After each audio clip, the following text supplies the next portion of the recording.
Hey yo, what's good everyone? Twisted here with the Open Sorcery, and today I want to go ahead and talk about how every ism is a schism.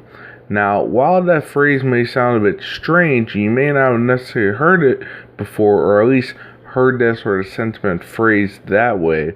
I'll go ahead and explain in just a moment exactly as to what I am going ahead and speaking about. But before I get into what it entails, I want to go ahead and make a mention of where I first heard that phrase previously. Now, if you have heard me speaking before on the channel and such, a lot of times I have a particular basis or some sort of attachment, you can say, or inspiration from pieces of music and such, or other pop culture expressions of artistry, including films and so on. But in this case, it was a particular hip-hop and rap song that I happened to hear a while back, in which, while it was released in 2014 and I didn't hear it until 2015 myself, or maybe 2016 if I think about it. So either 2015 or 2016 for me. The song called How to Kill God by Apollo Brown and a rapper called Razkaz. They happen to go ahead and make what I consider as a classic or a modern classic in an album called Blasphemy. And the lead single and the most prominent song off of that album was in fact How to Kill God. And that is where this phrase of every ism is a schism comes from. So it goes ahead and talks about in the particular line that's repeated several times throughout the song, racism, sexism, every ism is a schism. Now, in the song itself, you can go listen to it on your own accord if you wish to get the gist, but it speaks about different means and manners of division and also propaganda that go ahead and dilute us from recognizing the divine essence within us, and also going ahead and trying to, in a sense, be able to go ahead and have us not recognize that the connection to the divine does not necessarily require us to follow a particular ideology, you can say. Now, I will say that in terms of the line itself of every ism is a schism, while this is something that I happen to know previous to hearing the song, in a sense, it provided a catchy and easily rememberable phrase that helped me remember that concept a little more easily. And it's kind of similar to me of a situation where I had a understanding and inner knowing of what, say, synchronicity or archetypes were, yet I did not have that particular wording or terminology that already existed in the popular sphere that a lot of people who are associated with Carl Jung and his own brand or manner of psychology already had in regards to how he addressed and recognized the world and spread it out, and then a lot of people have picked up on his works and picked up on what it is that he is sharing. So for me, that is where every ism is a schism goes ahead and, has usefulness and stays within my mind a lot of the time. Now, aside from that, right, so, in a sense, right, every ism is a schism. So when we think about isms, just like the song says, racism, sexism, or you can even think of different religious or spiritual ideologies that exist, and of course other ideologies in other spheres of life, but nevertheless, just name a couple of religions and such. Judaism, Hinduism, Buddhism, Mormonism, and so on and so forth. All these different particular manners of trying to find higher meaning, trying to find things that exist beyond, or find means and manners to interact with it. These different manners and belief systems, they in themselves have core innate truths within them, but each of them have their own flaws. None of them are perfect, and whether intentionally made to deceive or mislead, or just that being a consequence of human error, they, in a sense, may have these innate truths embedded in their core, but they go ahead and obscure or skew the core sentiment or message of that we have the divine within us and such, or that we can interact with the divine easily, that we come from the divine, and that we are meant for much more on a grand evolutionary scale. And to that, what exactly is it that, before I get into that, I'll go ahead and state that, just to put it simply, various forms of religions, and sure, they have varying cultural contexts and differences, right? That kind of goes ahead and makes it to where they have their own little flavor, their little spice, if you want to go ahead and think about it from cooking terminology, using herbs and spices and different sorts of things. For better or for worse, they each have their own different color hues or shades or tones, but alas, it's all still pain. It's all still the same sort of essence of the contents there within.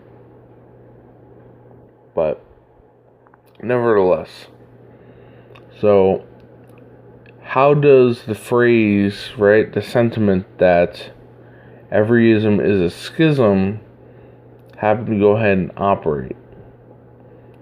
Now, in a sense, right, you can say the powers that be, whether it be earthly powers such as those in positions of influence and such in various manners of government, or, at least more so prominently back in human history, those of royalty, or, any titles or distinctions or positions or so on, anybody within a top of the hierarchical structure, or even the powers that be in the heavenly sense,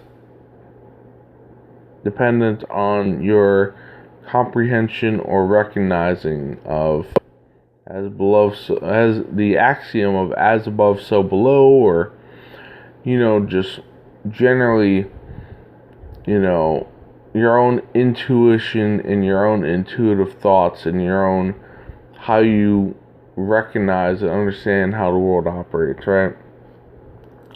In any sense, right? When it comes to every ism is a schism, the powers that be, quote unquote, utilize divide and conquer tactics. And the thing about it is that when it is done,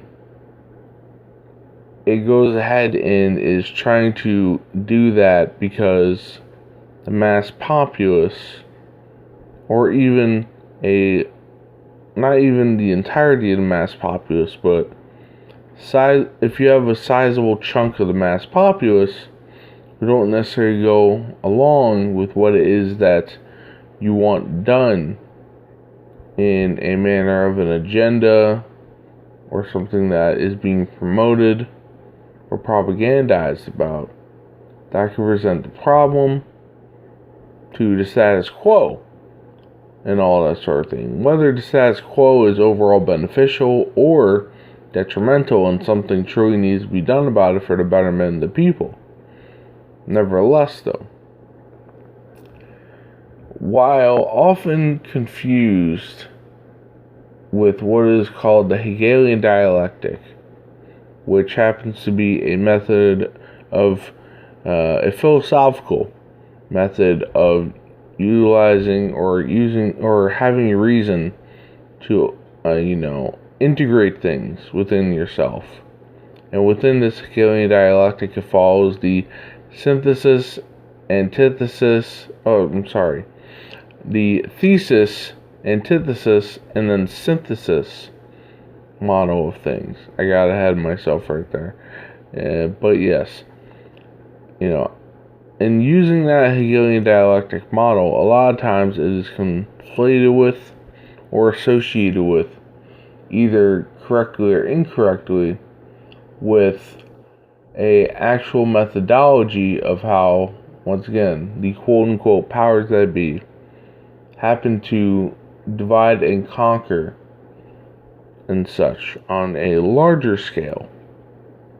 And once again, utilize a means of every ism being a schism, or that every ism is a schism. Now, the divide and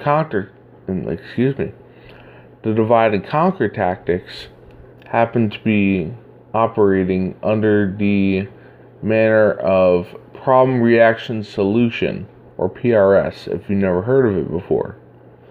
So, I have an excerpt from an article that goes ahead and explains how problem reaction solution actually works, if you don't necessarily get the gist of it by just hearing those three words, one after the other.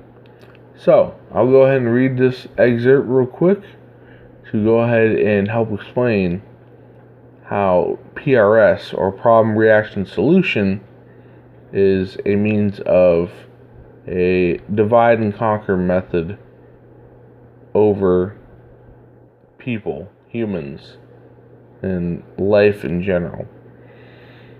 In the problem reaction solution framework, the process typically starts with the identification of or creation of a problem. This problem could be a real issue or one that is exaggerated or manufactured for the purpose of generating a particular response. The problem is carefully crafted to evoke strong emotional reactions from the public, such as fear, anger, or a sense of urgency. Once a problem is presented, the next stage involves monitoring and manipulating the public reaction.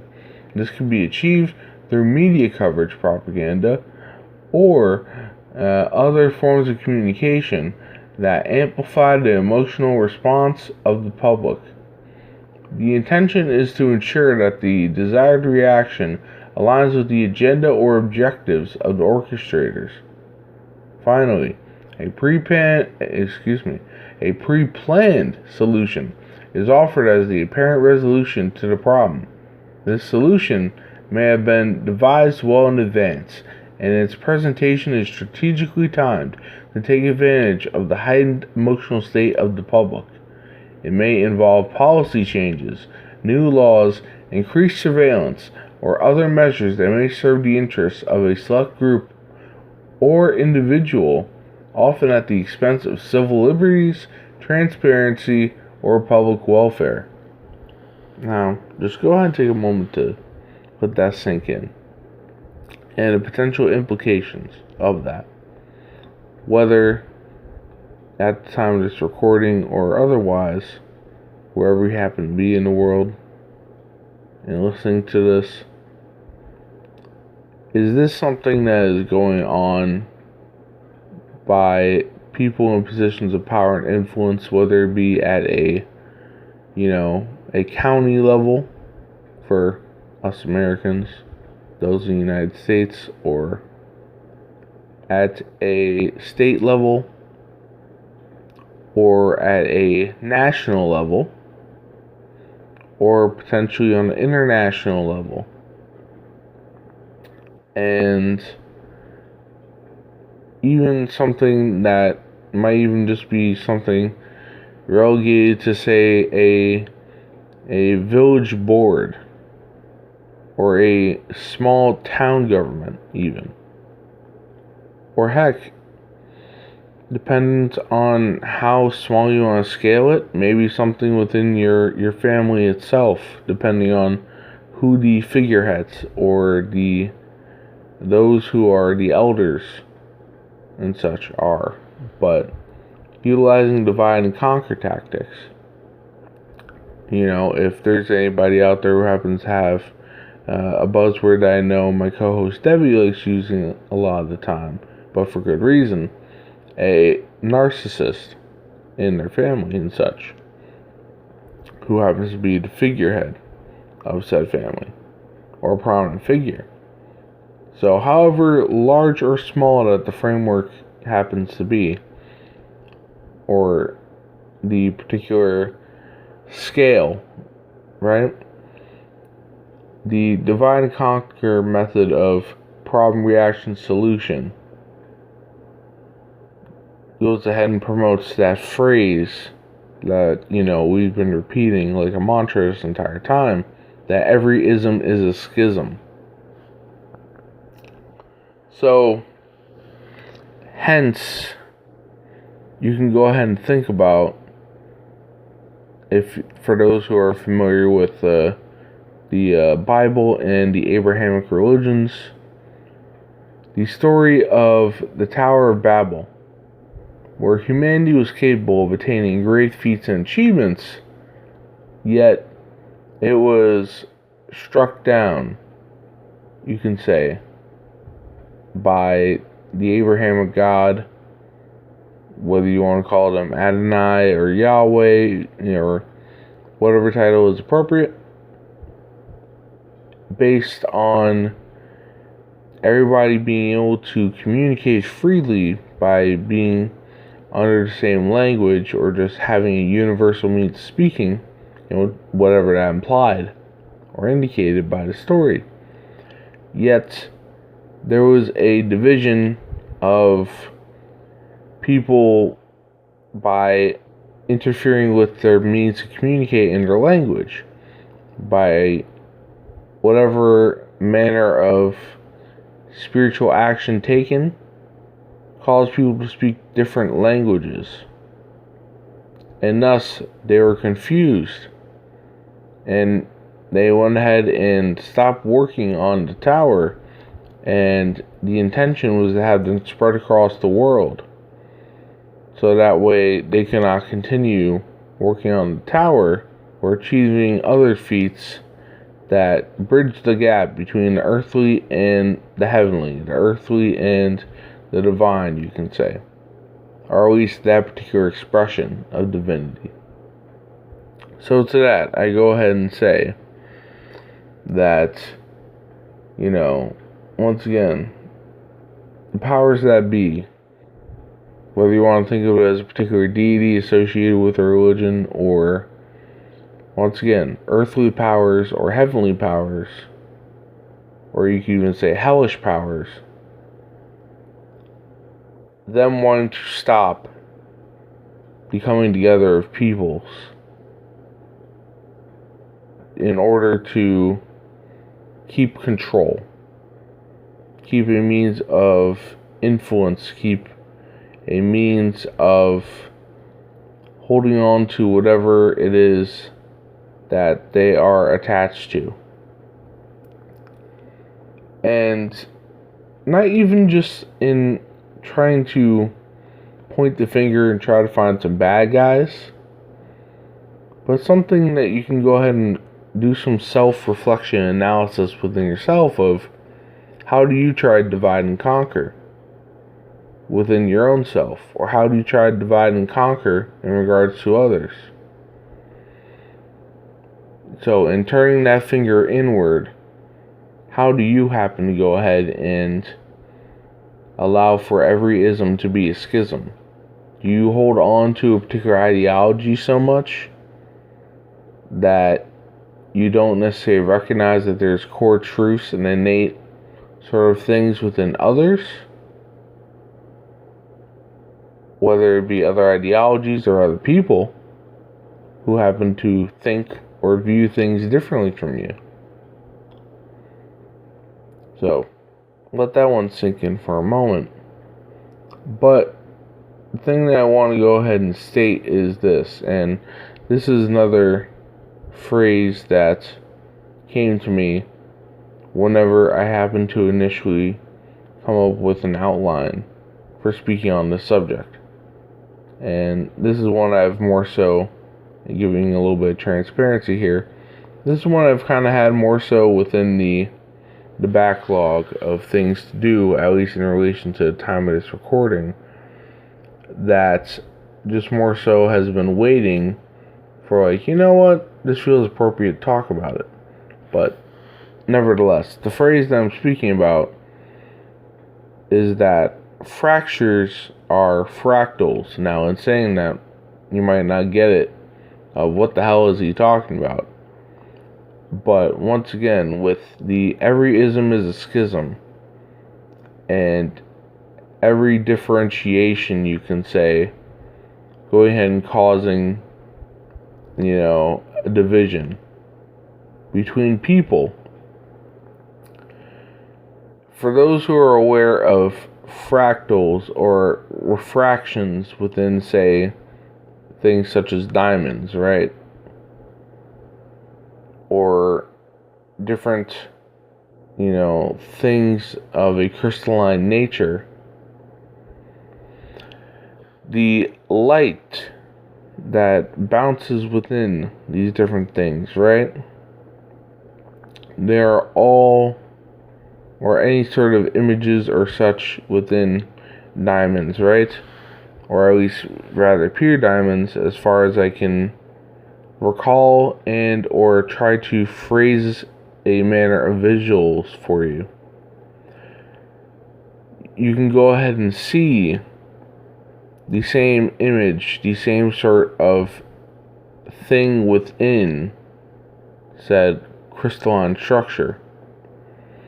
And thus, right, you can say that there are divisions in separate pieces that exist or are expressed, but are whole simultaneously. And just as I was speaking about different manners of religion and different ideologies and belief systems, there is that core truth that exists within them, or any other isms that may exist of a political nature, or, so on and so forth. There are core truths within these quote-unquote isms.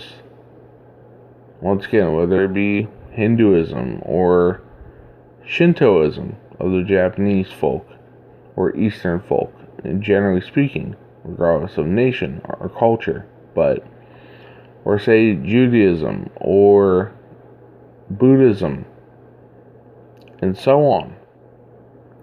There are the core truths and the core elements in recognizing, not just in these, manners of thought or perspective, but within ourselves, that, we have the divine essence within us.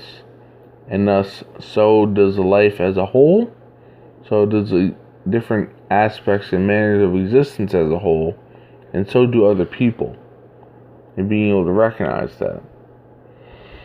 And this is where I'm going to go ahead and state, this is where the power of, instead of allowing for division to go ahead and take hold, recognizing the power of unity.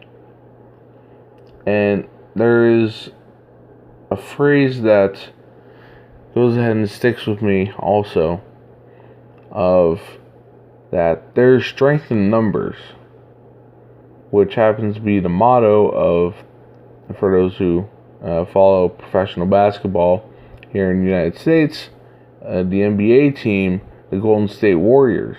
Or at least that was their phrase several years ago, when they were more so on their championship run, or the years of what's called dynasty in sports terminology, for those who don't pay attention to sports. But yes, so pretty much that sentiment and adage, while it's existed long before the team itself, the core theme of finding unity with others and recognizing that divinity within not only yourself but others as well, going ahead and doing so, that way you can go ahead and have that additional strength, building and compounding by recognizing and finding those who are on the same wavelength as you. And I'm going to go ahead and quote from the Bible, the Gospel of Matthew, chapter 18, verse 20. And this is going to be from New International Version of translating the Bible into English. But this is from Jesus Christ telling his apostles and disciples, "For where 2 or 3 are gathered together in my name, there am I in the midst of them." So recognizing that when you are in a group setting, you can go ahead and do spiritual practices. You can go ahead and do different sorts of esoteric or metaphysical things, or, try to make contact with divine and so on and so forth on your own terms, in your own time, in your own space. And that is a wonderful thing to do. That is a lovely thing to do. But also recognizing that you can also do it with others as well. And finding those who, not necessarily having to believe in the exact same ideology as you, but those who are on the same wavelength. Those who it just happens to click well with them. That they have that sense of knowing innately the same things that you do, and just knowing that they are your people, you can say. And to that, I just want to go ahead and say that, find and seek those who you're meant to grow alongside. Don't necessarily go ahead and allow the divide and conquer methodologies, or that every ism is a schism, to dissuade you or not encourage you to go ahead and find those that you are meant to grow with and evolve with. Self-growth and self-evolution, once again, is a wonderful thing, and something that over time we each should not only strive to do but accomplish. In this lifetime, in other human lifetimes, or in different manners of existence that are yet for us to go ahead and experience and or grow into, and our awareness be at. But allow for yourself to go ahead and find those that you're meant to be able to have unity with. And I'm going to go ahead and just try to wrap this up in saying that, in seeking, right? And this is something that has been mentioned previously on the channel of the YouTube channel, that is, for the Opener Sorcery, or whatever platform you may be happening to listen to this via or through. But the principle, or the acronym of ASK, or ASK, which happens to stand for Ask, Seek, Knock. And you can go ahead and listen to that recording. Once again, for those listening on YouTube, I would put this in the description. But generally speaking, you go ahead and you seek, you go ahead and you ask, you go ahead and look for something, and you'll be able to eventually find it. it will go ahead and come your way through some sort of synchronistic means, or the divine go ahead and guiding you towards it, if that is truly what you're meant to go ahead and do, or truly go ahead and find. And this includes those that you are meant to grow with, to be in unity with, to build community with. Once again, community, unity, common unity. And just be able to go ahead and,